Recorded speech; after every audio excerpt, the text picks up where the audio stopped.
Joe Catenacci. The torch has been passed. If he says great things about me, I'm going to say great things about him.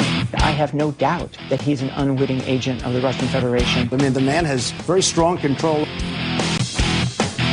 It is scary. I can imagine, at least in the early stages, flattery, complimenting him. Joe Catenacci. We want a real meeting with a real agenda. This ain't Miss America, this is America. Government is not the solution to our problem. Government is the problem.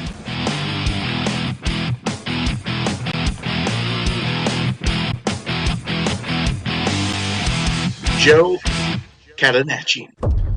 24 minutes in front of the hour, in the middle of the second hour of the program, here till 10 o'clock on the Big Talker FM on this Thursday, June 13th. Yaël Ossowski from the Consumer Choice Center once again joins us, and he joins us from just down the road out in the Charlotte area after testifying on Capitol Hill last week. He's out and about. He's everywhere around the world, a well-traveled man. That's why we talk with him about ideas and things that are implemented all around the world, how they would work here if they are going to be implemented. Of course, Senator Bernie Sanders continued to defend his policies and his push towards socialism yesterday, actually arguing that Americans would, quote, be delighted to pay more taxes if his policies are carried out, such as free health care, free education. Well, let's see how things work in other places around the world. And when it comes to free health care, free education, let's focus in on places like Norway, Denmark, and also let's talk about how those policies are implemented through a massive taxation system. And Yaël Ossowski going to break that down for us. Also, the broader support that we're seeing around the world and the growing trend of populist type officials being elected in places like Italy, Austria, Hungary, India, Brazil. The list is getting longer and longer and longer. That all sparked from, the 2016 election of Donald Trump. Yaël, it's great to have you back on the program. Good morning. Good morning to you, Joe. Thanks so much for having me on. All right, and I know we have had this conversation before, but I think we need to, bring some context to the results that we're seeing from other places around the world when it comes to the growing trend of officials who are being elected by this group of people or that group of people in different parts around the world. But when we hear Bernie Sanders talk about how Americans would be delighted to pay more taxes for things like free health care and education, well, how would it work here? Would it work? Free health care for all, free education. We hear it and we talk about it, but really we don't get deeper into it when it comes to places like Norway, Denmark, other parts of the world. Can you break that down for us? I know you've traveled a ton. You've lived overseas. You have studied this plentifully in your day, and we'll talk about those types of policies that have been implemented around the world and how that would work if ever that came here to the United States. Yeah, I think, to break it down for your listeners, the most important thing to understand is that if you are an American today and you're in the middle class, you're actually one of the richest people in the world. Anyone who's living in the United States is part of the global 1%, and the middle class in the U.S. is actually one of the richest in the world. Number one is Luxembourg. There they have huge banking institutions and a lot of money there. But in the U.S., you are fairly well off because of your disposable income and because we have more competitive institutions and because we have less taxation. So one thing I kind of wanted to break down was Sweden and Denmark. These are always examples that are heralded by Bernie Sanders and the democratic socialist types. The thing to understand about these countries is that they are very prosperous countries. They are very rich, but you are going to have to be willing to pay upwards of 45 to 60% tax on your income. And we're not talking about millionaires and billionaires here. We're talking about everyday people who would be in the middle class, people who are making anywhere from 30 to 70,000 US dollars a year household. So it is a trade-off. And that's something that I think the people on the Bernie Sanders side would like to say Americans are ready for, but I'm not really sure that's the case.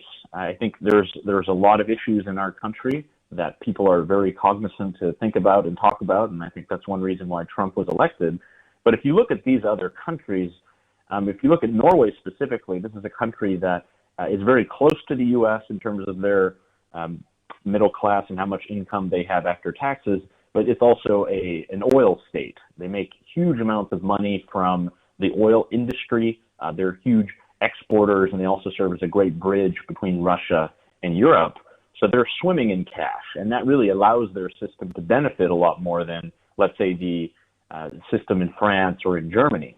So that's not really the best case scenario when you're trying to talk about democratic socialism, because it's very close to the style of economy that they have, particularly in Venezuela, where they're totally reliant upon oil. So if you ever are to see a transition away from oil or the price of a barrel goes down, Norway's social democracy would actually be very hurt by that. And there's actually a couple great Netflix shows that people can view on that. One of them is called Occupied. It's about what happens in Norway when all the oil goes away and the green movement takes power.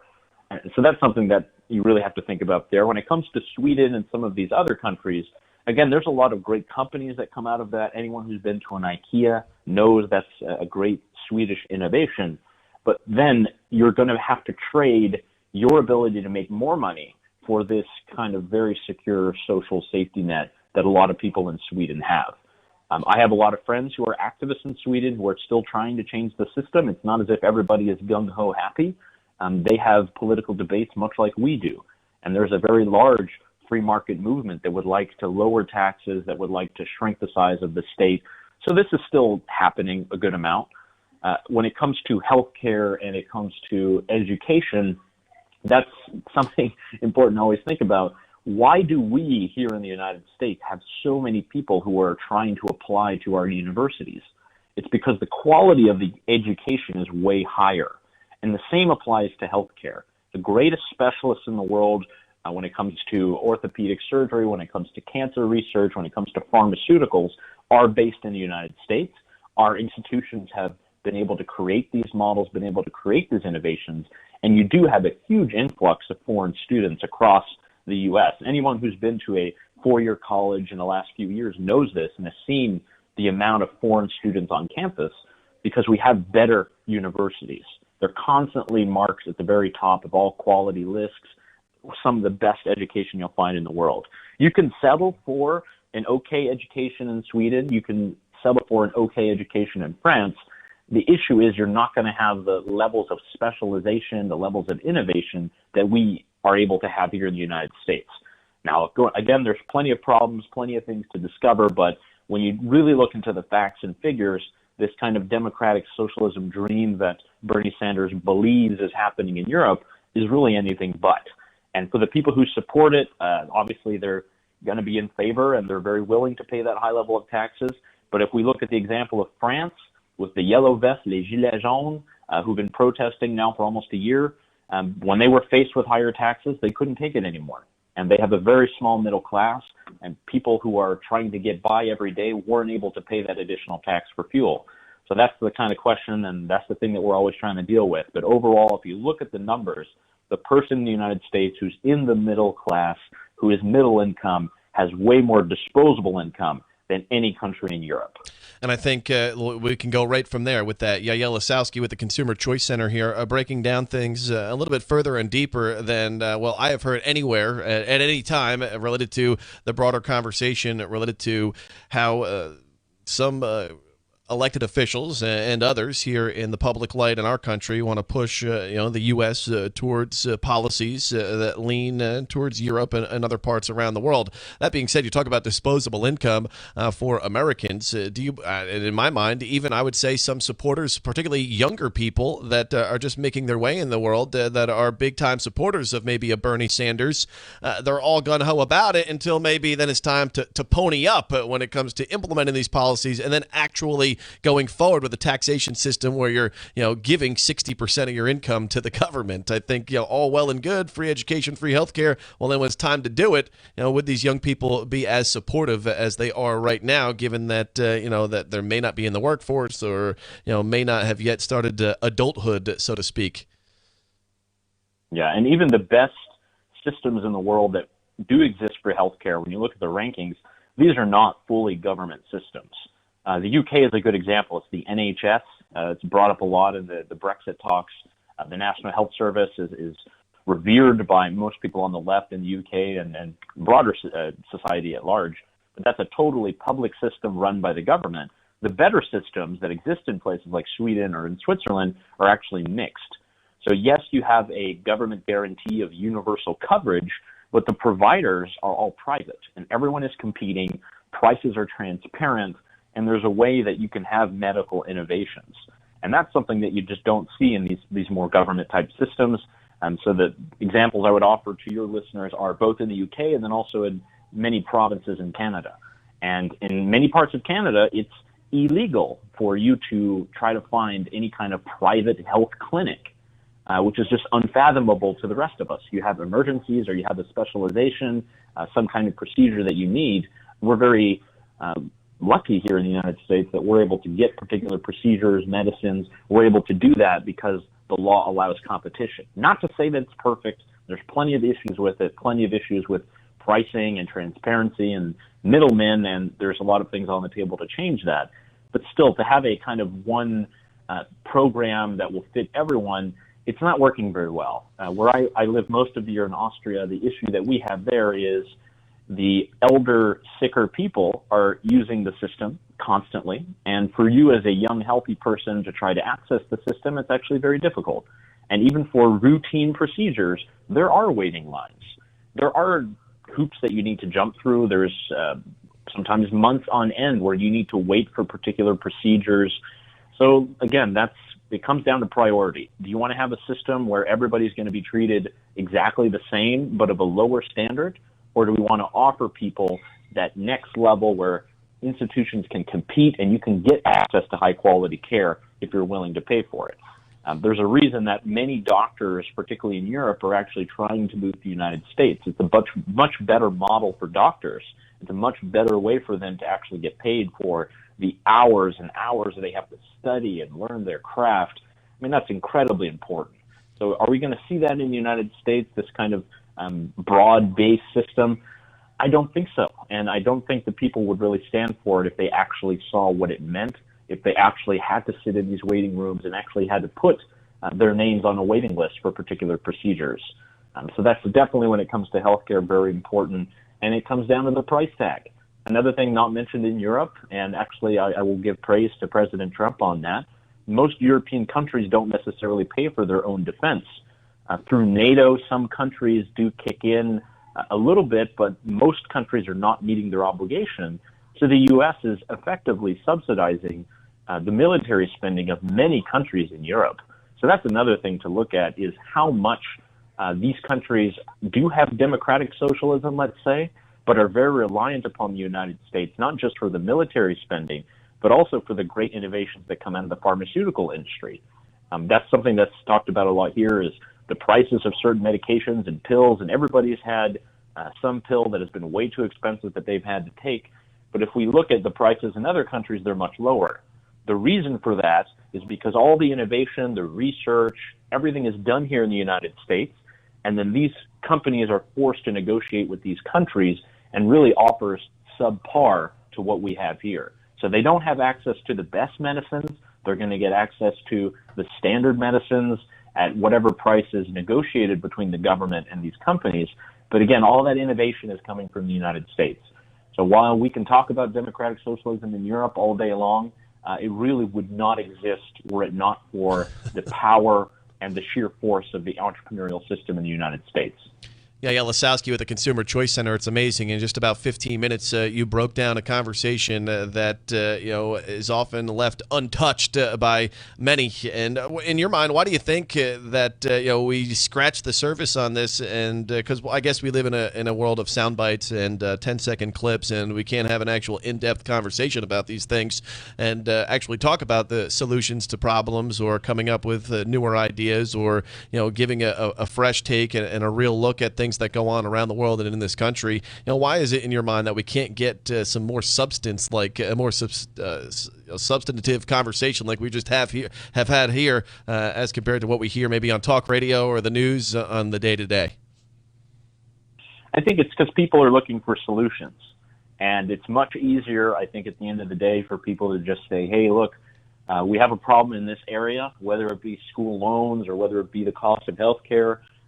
We have the green fairy known as the U.S. government that can fix it all. But as everyone knows, and again, I don't want to always use the federal government, just look at your local government, look at the state government. Are there areas where we've given more power to that government and things have gotten better? In most cases, no. You need to have competition. That's the only way to bring prices down. It's the only way for people to know exactly what the best products or goods or services are going to be. That's why we talk about consumer choice at Consumer Choice Center, because that's what people need. They need to have the ability to choose. And if you have this kind of one-size-fits-all solution, you're not going to get to choose. It'll be handed down, and there'll be no competition, there'll be no innovation.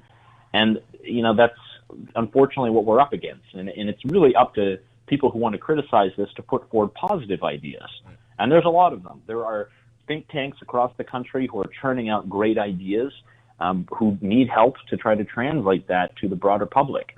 Because when you put someone like Bernie Sanders at a lectern and he's giving a speech and talks about how the government's going to take care of everyone from cradle to grave, it sounds great and sounds easy and it sounds like it can be done in no time. But there's no administrator who knows all who will be able to fix everything. That's why it's up to us. It's up to us to have more information to really find the best products ourselves, because we're the only ones who are going to really find the best products for our family, find the best services for ourselves. So if we can figure out a way to talk more about that, about what great innovations are happening now, I think that is a way to move forward and hopefully steer the conversation away from this kind of more democratic socialist system in which we're actually just giving more power to political institutions that most Americans don't trust. Trust in Congress is at all-time low. People just do not have confidence in these institutions. And it's not because we're not giving enough of our money. It comes down to exactly the institutions that are in place and the incentives within it.